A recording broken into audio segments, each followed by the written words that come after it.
आज के case studies के इस लेक्चर में पत्नी के द्वारा की जाने वाली दो बड़ी गलतियों के बारे में बताएंगे और पत्नी जो गलती करती है, अगर पति ने सही वक्त पर पत्नी के विरुद्ध एक्शन ले लिया तो ऐसे में पत्नी को हो सकती है जेल और साथ में जुर्माना भी लग सकता है। यानी कि कोर्ट यहाँ पर पत्नी को इन परिस्थितियों में जुर्माने से और जेल से दंडित कर सकती है, लेकिन सही वक्त पर पति एक्शन ले तब।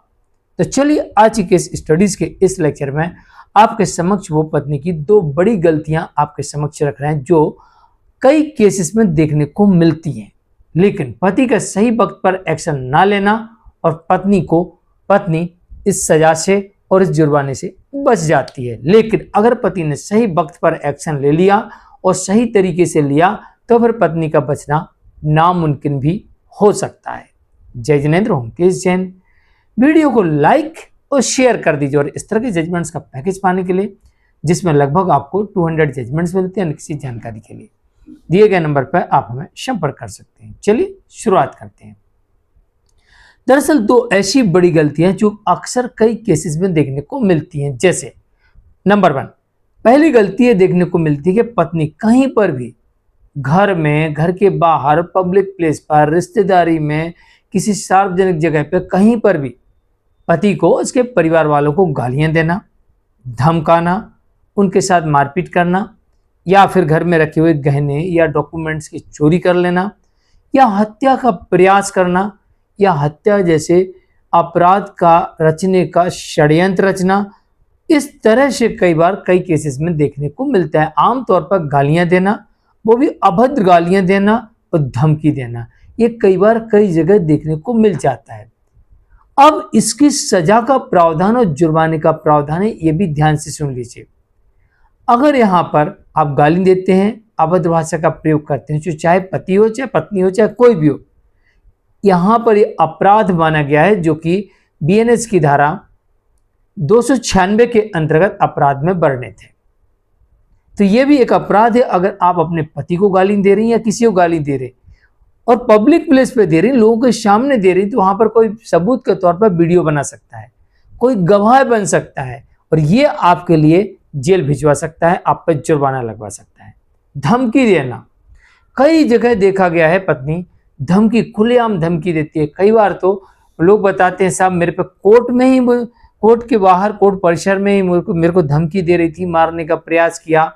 और कई केसेस में तो ऐसे वीडियो वायरल हैं कि कोर्ट परिसर के अंदर या कोर्ट के अंदर ही अटैक कर दिया। तो ऐसी गलती कभी पत्नी को नहीं करना चाहिए, क्योंकि जहां पर पब्लिक प्लेस पर आपने अभद्र भाषा का प्रयोग किया, गाली गलौज की, मारने का प्रयास किया, मारपीट की, तो ये एक बहुत बड़ा अपराध बन जाता है, जो कि फिर बीएनएस की और धाराएं जैसे 114, 115, 116, 117, 118, 351, 352, इसके अलावा और भी कई धाराएं हैं जिनके अंतर्गत पत्नी के विरुद्ध मामला दर्ज हो सकता है और इन धाराओं में सजा हो सकती है।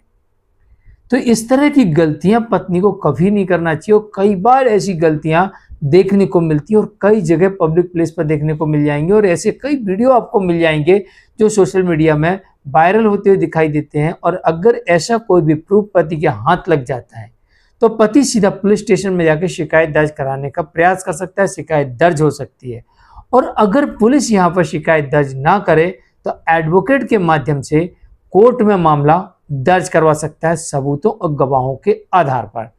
तो ये बात पत्नी को भी ध्यान रखना चाहिए और पति को भी ध्यान रखना चाहिए। अगर पत्नी इस तरह से पति को डराती है, धमकाती है, मारपीट करती है, गंदी गंदी गालियां देती है, अपमानित करती है या हत्या के प्रयास करती है, षड्यंत्र रचती है, घर में रखा हुआ सोना चांदी, जेवर, डॉक्यूमेंट्स, कीमती सामान चुरा लेती है, तो ऐसे में पत्नी सहित जो कोई इस षड्यंत्र में शामिल होगा उनको सजा हो सकती है। ऐसा एक जजमेंट देखने को मिला था जहां पर पति जॉब पर गया हुआ था और पत्नी उस समय मायके में थी और अचानक से पत्नी अपने परिवार वालों को लेके आती है, एक पड़ोसी को भी लेके आती है और घर का ताला तोड़ती है। पति से बोलती मैं आई हूँ, पति फोन नहीं उठाता है क्योंकि दोनों का विवाद चल रहा था, पति जॉब पे था, तो पत्नी ने बस सीधे डायरेक्ट ताले पे हमला कर दिया और ताला तोड़ दिया और घर में रखा हुआ सामान लेके चली गई। बाद में पति ने यहाँ पर पत्नी और उन लोगों के विरुद्ध चोरी का मामला दर्ज करवा दिया और आखिरकार इस मामले में पत्नी, उसका भाई, उसके पिता, माँ और एक पड़ोसी और एक अन्य व्यक्ति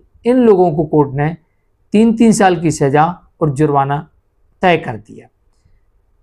तो सही वक्त पर एक्शन लेना और इस तरीके का कृत्य करना, ये दोनों ही अपने आप में दंडित कराने के लिए पर्याप्त हैं। तो पत्नी को इस बात का ध्यान रखना है कि इस तरीके का बिल्कुल कुछ भी नहीं करना।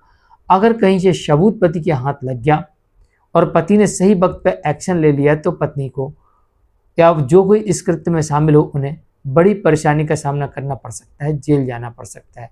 दूसरी गलती भी सुन लीजिए, कई केसेस में देखने को मिलती है। दूसरी गलती है कि मेंटेनेंस अधिक लेने के चक्कर में झूठा एफिडेविट देना, अपनी इनकम छुपाना, अपनी संपत्ति छुपाना, पति की इनकम गलत बताना, पति के बारे में गलत एफिडेविट देना। और इतना ही नहीं, कई बार ऐसा देखा गया कि गलत सबूत दे देना, रेंट एग्रीमेंट झूठा दे देना, प्रॉपर्टी के पति के पेपर झूठे बनवा के दे देना या कोई एविडेंस झूठा दे देना। तो ऐसी परिस्थिति में यहाँ पर एक और आपराधिक मामला दर्ज होता है जो कि BNSS की धारा 379 के अंतर्गत आता है और उसी न्यायालय में उन्हीं न्यायाधीश के सामने इसे प्रस्तुत किया जाता है। और इसमें BNS की धारा 227 से लेकर 247 के बीच में प्रावधानित किए गए हैं कि आपने किस तरह का अपराध किया है। और यहाँ पर भी सजा का प्रावधान देखने को मिलता है, यहाँ पर भी जुर्माने का प्रावधान देखने को मिलता है। तो ये दो बड़ी गलतियां कई बार पत्नी कर रही है और कई केसेस में देखने को मिल रहा है। तो पत्नी को ये गलती कभी भी नहीं करना चाहिए और इसका अगर गलती करती है तो पति के पास में इसे साबित करने के लिए प्रमाण होना चाहिए। जैसे पत्नी डराती है, धमकाती है, मारती है, पीटती है, घर में रखा हुआ सामान चुरा लिया या फिर धमकी देती है, षड्यंत्र रचती है या हत्या का प्रयास किया। तो इसमें से कोई भी आरोप हो उसके साबित करने के लिए कोई वीडियो रिकॉर्डिंग की आवश्यकता पड़ सकती है, कॉल रिकॉर्डिंग की आवश्यकता पड़ सकती है, चैटिंग की आवश्यकता पड़ सकती है, आई विटनेस की आवश्यकता हो सकती है। इसमें से कोई भी अगर प्रमाण आपके पास है तो इसके लिए आपको सिंपल एक एप्लीकेशन लिख के वहाँ के पुलिस स्टेशन को देना है या डायरेक्ट FIR लिखवाना है। अगर FIR पुलिस नहीं लिखती है और आपकी कंप्लेंट भी नहीं लेती तो आप वहाँ के SP साहब को शिकायत लिखित में दे दीजिए। फिर भी कोई कार्रवाई नहीं होती तो आप अधिवक्ता के माध्यम से इस कंप्लेंट के आधार पर, ध्यान रहे कंप्लेंट देना जरूरी है, रजिस्टर्ड डाक से आप भेज सकते हैं SP कार्यालय को और थाना प्रभारी को। इसके बाद आप 1-1.5 महीने, 2 महीने, 3 महीने वेट करिए, RTI लगाइए और पूछिए। अगर वो कहते हैं हम कोई कार्रवाई नहीं करेंगे तो फिर आप सीधे RTI की कॉपी लीजिए, एक कंप्लेंट की कॉपी लीजिए और सीधा आप एडवोकेट से मिलिए और कोर्ट में सीधे केस फाइल कर सकते हैं। इसी प्रकार से जब केस के दौरान झूठा एफिडेविट दिया जाता है तो उस वक्त भी पति के पास में जो एफिडेविट में झूठ बोला गया, झूठे सबूत दिए गए, उन्हें झूठा साबित करने के लिए उसके पास में प्रमाण होना चाहिए और उन सबूतों के आधार पर उसी न्यायालय में उन्हीं न्यायाधीश के पास एक एप्लीकेशन बनाकर प्रस्तुत कर दें और ये आपराधिक मामला यहाँ पर ही पत्नी के विरुद्ध दर्ज हो सकता है। तो ये दो बड़ी गलतियां पत्नी को कभी भी नहीं करना चाहिए। पत्नी का क्या, किसी को भी ये गलतियां कभी नहीं करना चाहिए, वरना इसमें लग सकता है जुर्माना, हो सकती है जेल। मैं हूं मुकेश जैन, आज के लिए इतना ही। नमस्कार।